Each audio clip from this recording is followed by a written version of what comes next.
കണ്ടിട്ടൊരു അവലക്ഷണം പിടിച്ചവനെ പോലുണ്ടല്ലോ. തനി അതെന്റെ അച്ഛന്റെ കുഴപ്പ. താൻ വലിയ ക്രോസ് സാരം നടത്തണ്ട. മര്യാദയ്ക്ക് എന്റെ ഭാര്യ കൊച്ചിനും വിളി. താൻ ആരോടാണോ? ഉടക്കാൻ നിൽക്കണ്ട. ഡാഡി പറഞ്ഞ ശരിയാ. കണ്ടാലറിയാൻ ചെറ്റയാണെന്ന്. ഇവന്മാരായിട്ടൊക്കെ സംസാരിക്കുന്ന നമ്മുടെ അന്തസ്സിനെ പറ്റിയതല്ല. നിന്നെ വിളിക്കാം. ജയ അവളെ വിളിച്ചേ.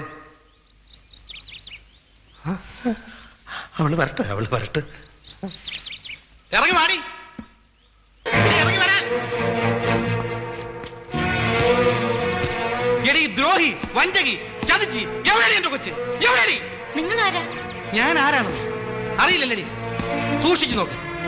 കോട്ടയം സെന്റ് മേരീസ് പള്ളിയിൽ 1990 ജനുവരി 9 മാതാവിന് സാക്ഷി നിർത്തി നിന്നെ താലി കെട്ടിയ കോർപ്പറേഷൻകാർക്ക് ലാസറിന്റെ മുഖത്ത് നോക്കി നിങ്ങൾ ആരാണെന്ന് ചോദിക്കാൻ നിനക്ക് എങ്ങനെ ധൈര്യം വന്നടി? നിന്റെ ചാന്തിനും പൊട്ടിനും ക്യൂട്ടക്സിനും പോലും എന്റെ ശമ്പളം തികയില്ലെന്ന് പറഞ്ഞ് നീ വീട് വിട്ടിറങ്ങിയപ്പോൾ പണത്തിനേക്കാൾ വലിയ വില സ്നേഹത്തിനുണ്ടെന്ന് മനസ്സിലാക്കി നീ എന്റെ വീട്ടിൽ തിരിച്ചു വരാൻ നാളെ പ്രതീക്ഷിച്ച് ആ പൂമുഖപ്പുഴയിൽ കഴിഞ്ഞ വെള്ളിയാഴ്ച ഒരു നിനക്ക് വേണ്ടി ഞാൻ കാത്തിരുന്നു. നാട് മുഴുവൻ എന്നെ എന്റെ കുഞ്ഞിനെ തേടി, സോറി, നിന്നെയും നിന്റെ കുഞ്ഞിനെയും തേടി ഇവിടെ കാണാൻ വന്നപ്പോ ഇത്ര ക്രൂരമായി നിങ്ങൾ ആരാണെന്ന് എന്റെ മുഖത്ത് നോക്കി നീ ചോദിക്കുന്നത് ഒരിക്കലും വിചാരിച്ചില്ല. ഇവിടെ ചെവുക്കുറ്റി നോക്കി ഒരു ഒറ്റ എന്റെ നീനെ ശിക്ഷിക്കാൻ രക്ഷിക്കാനുള്ള അധികാരം എനിക്ക് മാത്രമാണ്. എവിടെ നമ്മുടെ കുഞ്ഞ്? ഒന്ന് കാണാനാണ് ഞാൻ ഓടി വന്നത്. Please please. എനിക്ക് ഇയാളെ അറിയാം. കോളേജിൽ വെച്ച് അന്ന് ഇയാളുടെ പേര് മണികണ്ഠനായിരുന്നു അല്ലേ? അതെ, അതിനുശേഷം നിന്നെ കല്യാണം കഴിക്കാൻ വേണ്ടിയല്ലേ ഞാൻ ജാതി മറി ലാസറായത്.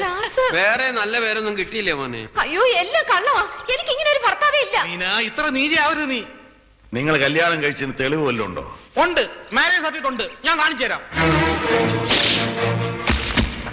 മതി മതി, മാരേജ് സർട്ടിഫിക്കറ്റ് മതി. അതിൽ കൂടുതൽ തെളിവ് നമുക്ക് വേണ്ടല്ലോ.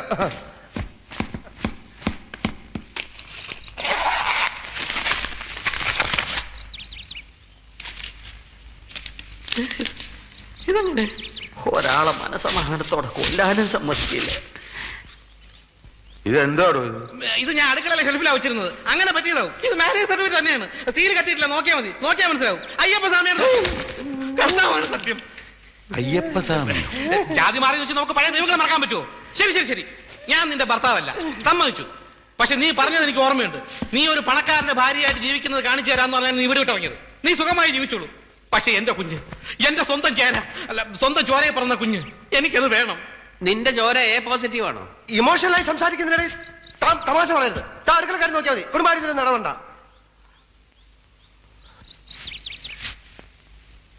ശരി, കുഞ്ഞിനെ ഞാൻ തരാം. നിങ്ങൾ കുറെ നേരമായി കുഞ്ഞ് കൊച്ചെന്നൊക്കെ പറയുന്നുണ്ടല്ലോ. എന്താ കുഞ്ഞിന്റെ പേര്?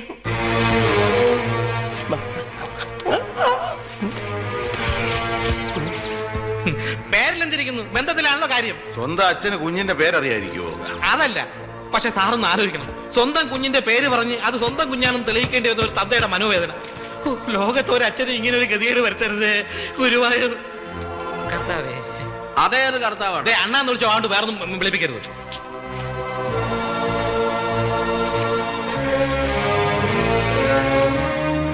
അപ്പം പേര് പറഞ്ഞ കുഞ്ഞിനെ തരും. തരാം. എന്നാ കേട്ടോ, മേരി. മേരി എന്നുള്ള പേരിലൊരു കുട്ടി ഇവിടെ ഇല്ല. മേരി എന്നാണ് ഞാൻ വിളിക്കുന്നത്. എന്റെ കൊച്ചു എനിക്ക് സൗകര്യമുള്ള പേര് വിളിച്ചൂടെ? എന്താ കൊള്ളൂല്ലേ പേര്? നിങ്ങളോട് ചോദിച്ചത് ആ കുട്ടിയുടെ ശരിയായ പേരാണ്. ശരിയായ പേര് മുത്തു. പെൺകുട്ടികൾക്ക് ആരെങ്കിലും മുത്തു എന്ന് പേരിടൂടാ? ഇട്ടൂടെ നിയമമൊന്നുമില്ലല്ലോ. എന്റെ അമ്മയുടെ പേര് പീതാംബരൻ ആയിരുന്നു. നിന്നെ കണ്ടപ്പോഴേ എനിക്ക് തോന്നി നേരെ ചുവയുള്ള തന്തയ്ക്കും തള്ളയ്ക്കും ജനിച്ചല്ലെന്ന്. എനിക്കറിയാം, ഇവന്റെ അച്ഛന്റെ പേര് ഭവാനിയമ്മ എന്നാ അല്ലേ? മനുഷ്യ ഇവിടെ തീർന്നു നിൽക്കുമ്പോ കളിയാക്കല്ലേ. കുഞ്ഞിന്റെ പേരപ്പ തനിക്ക് അറിയില്ല.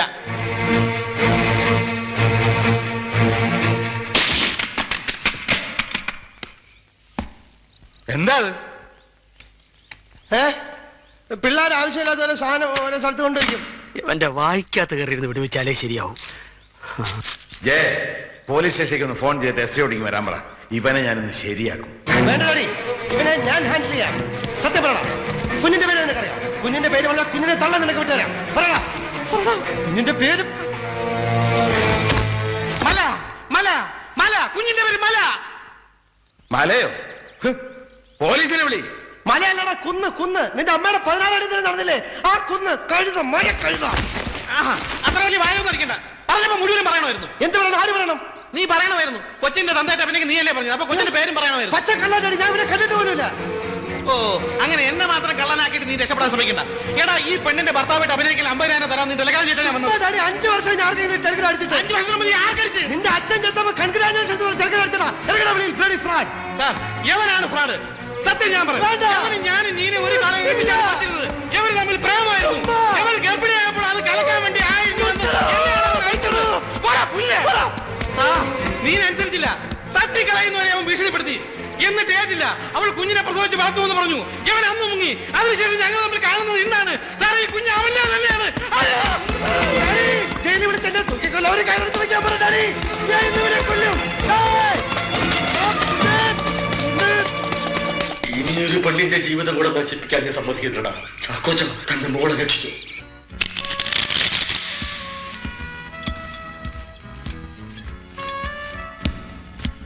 മിസ്റ്റർ മാത്യു വർഗീസ്, ഈ പെണ്ണിനറിയോ തന്റെ മരുമോളാകാൻ വേണ്ടി മന്ത്രകൂടി വാങ്ങി കച്ച കെട്ടിയിരിക്കുന്ന എന്റെ മോളാണ്. ഒരു കാര്യം അറിയാനാണ് വന്നത്. തന്റെ അനന്തരവന് എത്ര അച്ഛന്മാരുണ്ട്?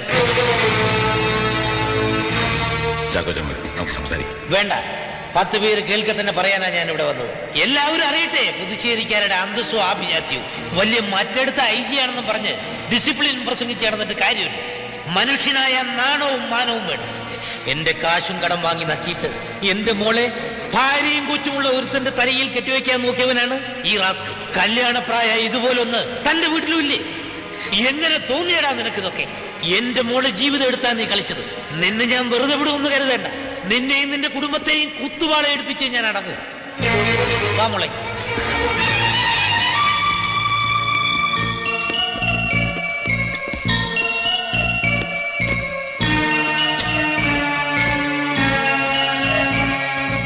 പറയാനുള്ളത് വീട്ടിൽ വന്ന് പറയണം.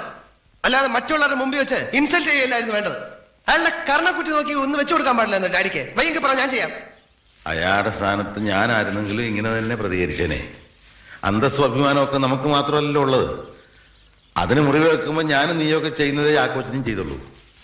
നന്നായി എന്നാ ഞാൻ പറയുന്നത്. കഴിഞ്ഞല്ലോ എല്ലാം. ഇപ്പോഴാ എൻ്റെ മനസ്സൊന്ന് തണുത്തത്. അറിയേണ്ടതെല്ലാം എല്ലാവരും അറിഞ്ഞു കഴിഞ്ഞു. കേൾക്കേണ്ടതെല്ലാം കേട്ടും കഴിഞ്ഞു. ഇനി ബാക്കിയുള്ളത് നീനെ സ്വീകരിക്കുക എന്നുള്ളതാണ്. വേണ്ടെന്ന് വെക്കാം. നിനക്ക് സത്യാഗ്രഹമോ ആത്മഹത്യയോ എന്ത് വേണം ചെയ്യാം. പക്ഷെ എനിക്കറിയണം എന്താ തീരുമാനമെന്ന്. ഞാനിവളെ സ്വീകരിക്കാം. പക്ഷേ സത്യം ഇവള് പറയണം. ഈ കുഞ്ഞ് ആരുടേതാണെന്ന് ഇവള് പറഞ്ഞേ തീരൂ. എത്ര പ്രാവശ്യം പറഞ്ഞു ബോബിയുടെ ആണെന്ന്? ഇതാണ് എനിക്ക് ചൊറിഞ്ഞു വരുന്നത്. കഴുത്തി തിരിച്ച് കൊല്ലും ഞാൻ രണ്ടിനെ. അതായിരിക്കും എന്റെ അവസാനം. ഇനി നിന്റെ വല്ല വിദ്യയും ബാക്കിയുണ്ടോ ഈ കൊച്ചു നിന്റെ അല്ലം തെളിയിക്കാൻ? ഞാൻ എന്റെ ചങ്ക് പൊളിച്ച് കാണിച്ചാൽ നിങ്ങളൊക്കെ ചെമ്പരത്തി പോകുന്നേ പറയൂ. അതുകൊണ്ട് ഞാൻ ഇനി ഒന്നും പറഞ്ഞിട്ട് കാര്യമില്ല. ഇനി ഡാഡി പറഞ്ഞ ഞാൻ എന്താ ചെയ്യേണ്ടത് അതുപോലെ ചെയ്യാം. തീർച്ചയാണോ? അതെ. ഇറക്കി വിടണോ, കൊല്ലണോ, കുഴിച്ചു കൊള്ളണോ പറ. ഇപ്പൊ ചെയ്യാം. വരുന്നിടത്ത് വെച്ച് കാണാം. നീ ഇവിടെ വിവാഹം കഴിക്കണം. അതാണ് എനിക്കിഷ്ടം.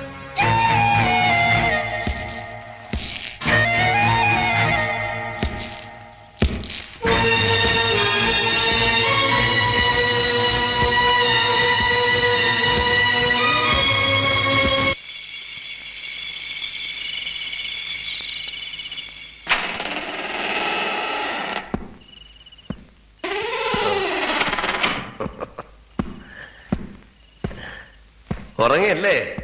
അപ്പൊ സൗകര്യമല്ല. ഇന്നെന്റെ വിവാഹം നടക്കേണ്ട ദിവസമാണ്. നാട്ടുകാരും വീട്ടുകാരുമായിട്ട് ഒരുപാട് പേര് പള്ളിയിൽ വന്നു. അവരോടൊക്കെ എന്റെ ഡാഡി ബോബി മോന് വേറൊരു ഭാര്യയും കുഞ്ഞും ഉള്ള കഥ പറഞ്ഞ് നാണം കെട്ടു. പക്ഷെ എനിക്കൊരു സങ്കടമില്ല. ഞാൻ കിട്ടാൻ ഉദ്ദേശിച്ചതിലും നല്ല സുന്ദരിയും മിടുക്കിയായിട്ടുള്ള പെണ്ണാ നീ. So I am not a loser in the bargain. ഈ കച്ചവടം എനിക്ക് നഷ്ടമല്ലാന്ന്. ബോബി നന്നായി കുടിച്ചിട്ടുണ്ടല്ലേ? Natural. Happy days are here again. Thumbs up. ഈ മുറിയിൽ നിന്ന് എന്റെ ആദ്യ രാത്രി നടക്കേണ്ട ദിവസം അത് മാത്രമായിട്ട് നടക്കാതിരിക്കാൻ ഞാൻ സമ്മതിക്കത്തില്ല. ഞാൻ പറയുന്നത്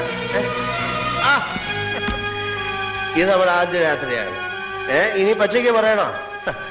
2 അകത്ത് പോയാൽ പിന്നെ പുറത്തിറക്കുന്നത് എനിക്ക് അറിഞ്ഞൂടാ. ബോബി റൂമിൽ നിന്ന് പോയില്ലെങ്കിൽ ഞാൻ ബഹളം ഉണ്ടാക്കും. ബഹളം ഉണ്ടാക്കണം. എല്ലാരും വരും. എന്ത് ചെയ്യുന്ന പറയും? ഇത് എന്നെ കയറി പിടിച്ചെന്നാ. ഇതാണ് വെള്ളാടിച്ച ഞാൻ നിന്നെ കയറി പിടിച്ചെന്നാ.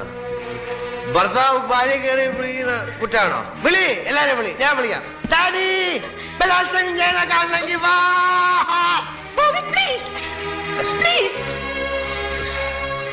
ഞാൻ നിന്റെ മുമ്പില് ഇതാണ് വെള്ളം ഒഴിച്ചു കഴിഞ്ഞാ പണ്ട് കുറെ പരിശുദ്ധ പ്രയോഗം കാണിച്ചിട്ടുണ്ട്. ഞാൻ ഇന്ന് മനസ്സ് വെച്ചിരുന്നെങ്കിലേ ദ്വാ കിടക്കുന്ന പോലെ കുറെ എണ്ണം നിന്റെ ഇലയിൽ ഇരുന്നേനെ. മനസ്സിലായില്ലേ? അതുകൊണ്ട് മോളിക്കണം. ചേട്ടൻ മോളുടെ ഭർത്താവല്ലേ, നമുക്ക് പാലും പൂമത്തെ ഒന്നും ഇല്ലാതെ രാത്രി അവിടെ നടത്താം. വാ പാടി പാടി ഇവിടെ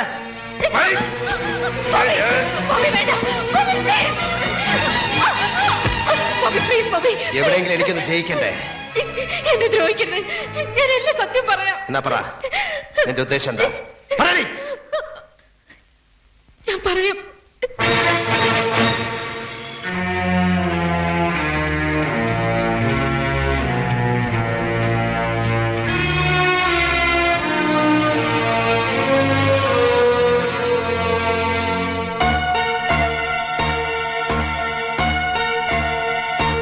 ബേബിച്ചായ,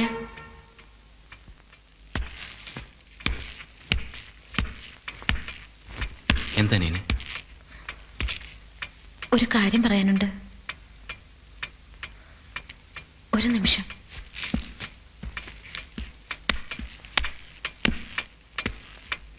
എന്താ കാര്യം? ബേബിച്ചായം വരാൻ വേണ്ടിയാണ് ഇത്രയും നാൾ ഞാനിവിടെ കാത്തിരുന്നത്. ഇനി അധികം നാൾ ഒരു തെറ്റും ചെയ്യാത്ത പാവത്തിനെ ശിക്ഷിക്കാൻ എനിക്ക് വയ്യ. നീന പറയുന്നൊന്നും എനിക്ക് മനസ്സിലാകുന്നില്ല. കുറച്ചുനാൾ ബേബിച്ചായം ഭാര്യയുമായി പിണങ്ങി ബോംബെയിൽ താമസിച്ചിരുന്ന ഓർമ്മയുണ്ടോ?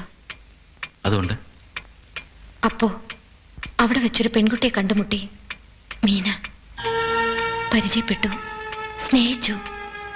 അവസാനം വിവാഹം ചെയ്യാമെന്ന് വാക്കു കൊടുത്തു. വഞ്ചിച്ചിട്ട് കടന്നു കളഞ്ഞു. നിങ്ങളുടെ കുഞ്ഞിന് ജന്മം നൽകിയിട്ട് അവൾ മരിച്ചു. ഓർമ്മയില്ലേ? മീന, ഒരു പാവം മീന.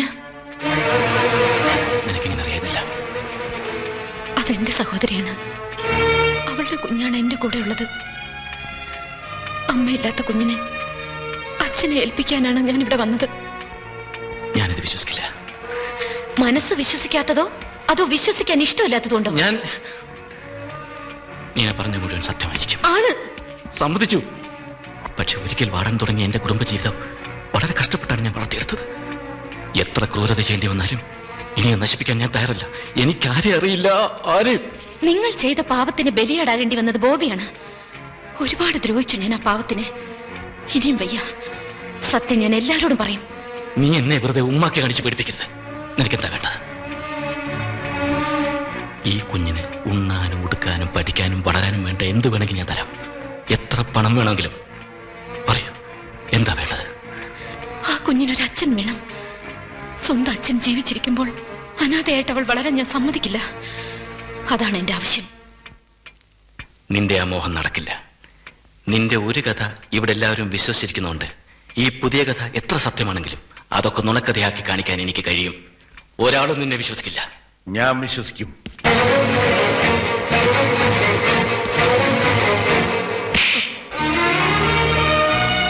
ഇത്രയും വലിയൊരു ദ്രോഹം എന്റെ മോൻ എങ്ങനെ ചെയ്യാൻ സാധിച്ചു? ഡാഡി, ഞാൻ വേണ്ട. ഒരുപാട് വാക്കുകൾ ശ്രദ്ധിച്ച് പെറുക്കിയെടുക്കേണ്ടി വരും. വൃത്തികേടില്ലാത്ത രീതിയിൽ നീ ചെയ്ത വൃത്തികേട് എന്റെ മുമ്പിൽ അവതരിപ്പിക്കാൻ. നിനക്കതിനുള്ള മാനസികാവസ്ഥ ഇപ്പോഴില്ലെന്ന് എനിക്കറിയാം. നിനക്ക് പക്ഷത്തിപ്പിക്കാം, മാപ്പ് ചോദിക്കാം, നിഷേധിക്കാം. പക്ഷെ ഈ സന്ദർഭത്തിൽ ഇവിടെ ഇതൊന്നും പരിഹാരമല്ല. ഞാൻ എന്ത് വേണമെന്നേ പറയുന്നത്? ഇങ്ങനെ ഒരു ചുറ്റുപാടിൽ ഈ ഒരു ചോദ്യം മാത്രമേ നിനക്ക് ചോദിക്കാനാവും. ആഘാതങ്ങൾ അടുത്തടുത്ത് വന്നതുകൊണ്ടാവാം സ്വല്പം വിവേചനാബുദ്ധിയോടെ ചിന്തിക്കാൻ എനിക്ക് കഴിയുന്നത്. പക്ഷെ ഒരു തീരുമാനം എടുക്കാനാവുന്നില്ല.